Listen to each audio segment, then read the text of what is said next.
The prices have to go much, much higher in order to accommodate even a small inflow. And then it's going to explode because there's very little market cap to go around because it's an asymmetrical bet to the upside.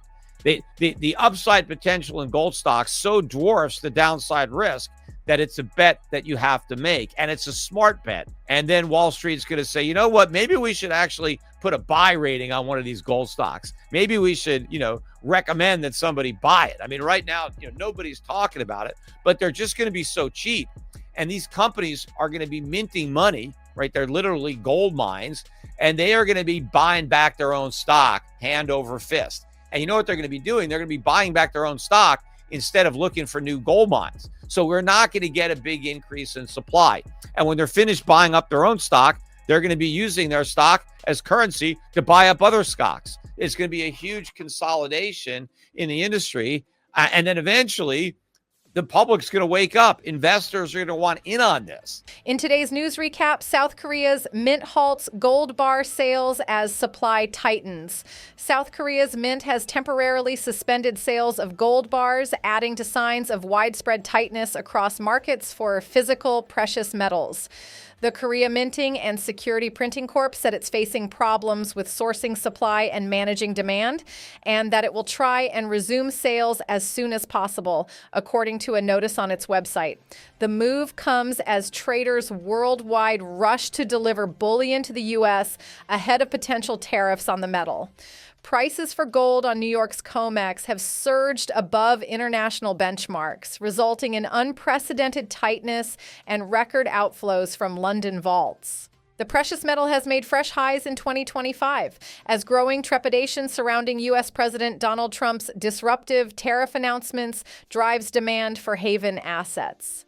Investors are trying to get a read on the potential implications for the global economy, reinforcing bullion's role as a store of value in uncertain times.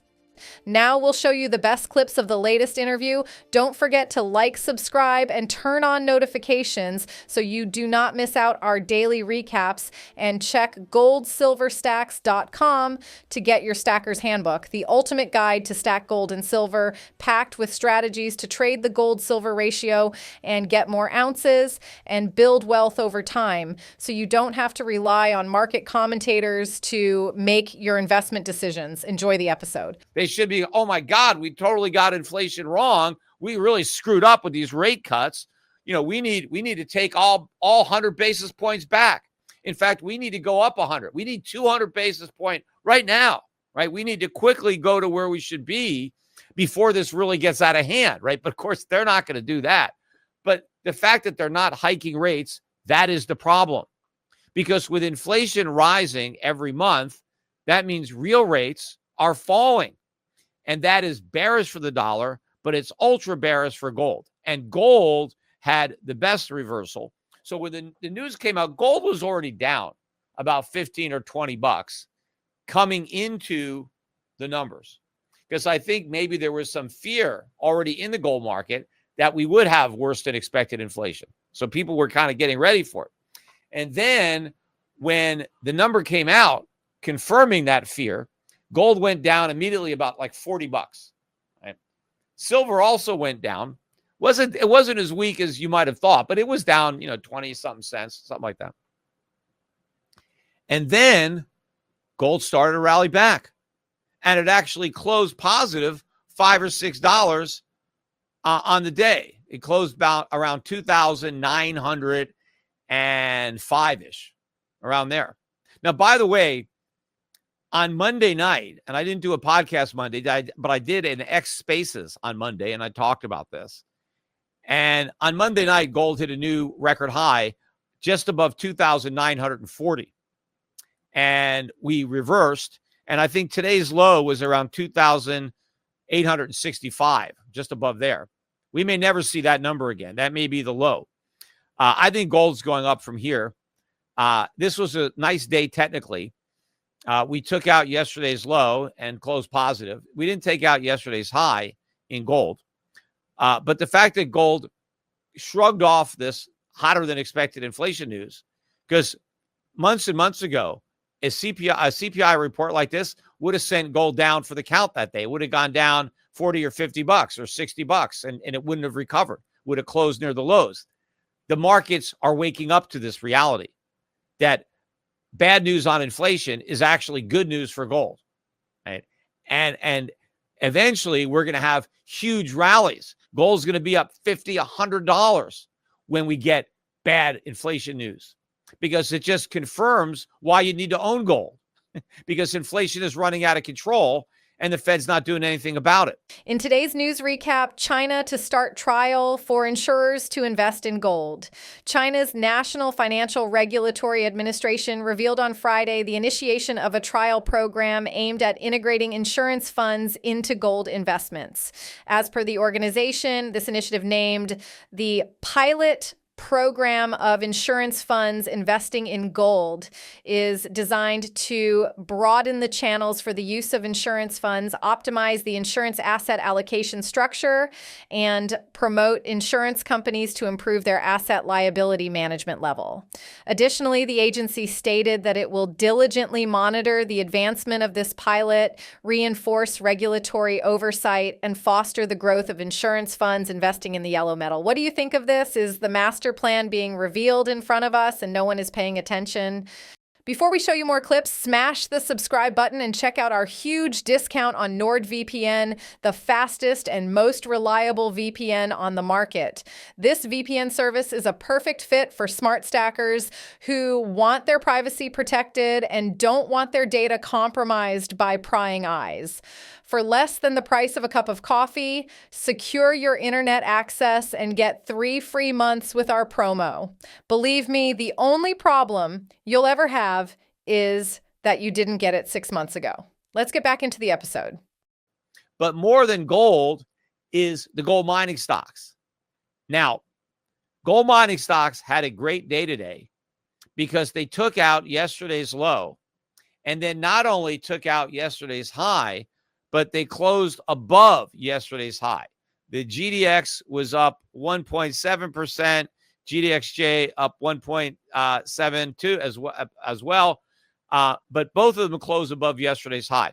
But the star of the day was Barrick Gold, which I happen to talk about as an example of how badly the analysts have got this stock wrong.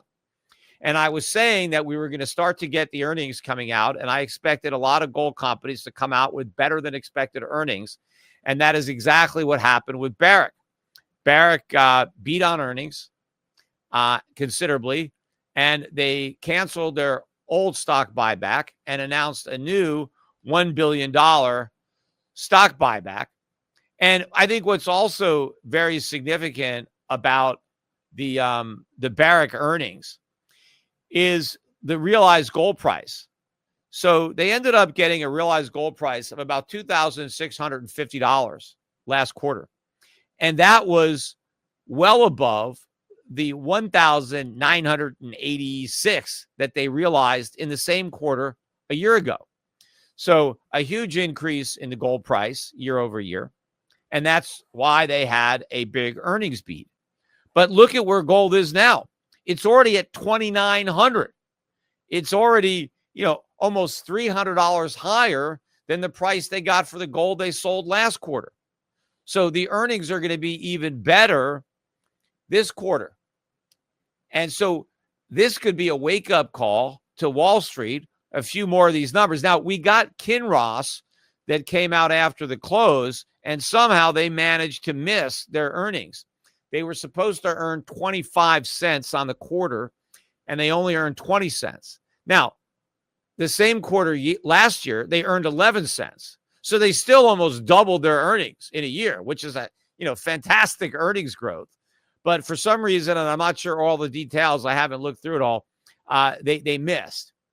And so that stock was down after hours, maybe 5 or 6%. So that may delay the stampede into gold stocks, although Royal Gold came out with a really strong beat after the close. Those are the only 3 gold stocks that reported today. Barrick in the morning, and then Royal Gold and Kinross after the close. I own all 3 of those stocks personally. We own them in our funds, the gold fund, even our value and dividend payers fund own Barrick and Kinross. By the way, I looked at the dividend payers fund. It's up about 11.5% year to date. But more importantly, it's blowing its category behind. It's almost double the category average. It's the number one fund in its class of 350 funds so far in 2025. And all my funds, my value fund is doing also way near the top, maybe in the top 2%, not the top 1%, like the dividend payer fund. But I think this trend is going to continue in my funds. I talk about all the redemptions that we've been having from gold stocks, GDX, GDXJ, and gold ETFs. Well, all last year we had net redemptions out of all my mutual funds. All of my funds last year, people were selling. And the same thing this year. Even though they're top performing funds, people continue to liquidate these funds. My gold fund, again, has seen net outflows. Yes, some people buy it, but more people sell it. So what do you think of today's episode? Do you agree with Peter Schiff's prediction that gold will hit fresh all-time highs next week? Are we on the verge of seeing gold break through its previous records, or do you think it's all bollocks? And what about silver? Where do you see its price heading in the short term? Drop your honest price predictions for both gold and silver in the comments below. I'd love to hear your thoughts. Now watch this video right here because it's a perfect fit for you, and I'll see you on the other side.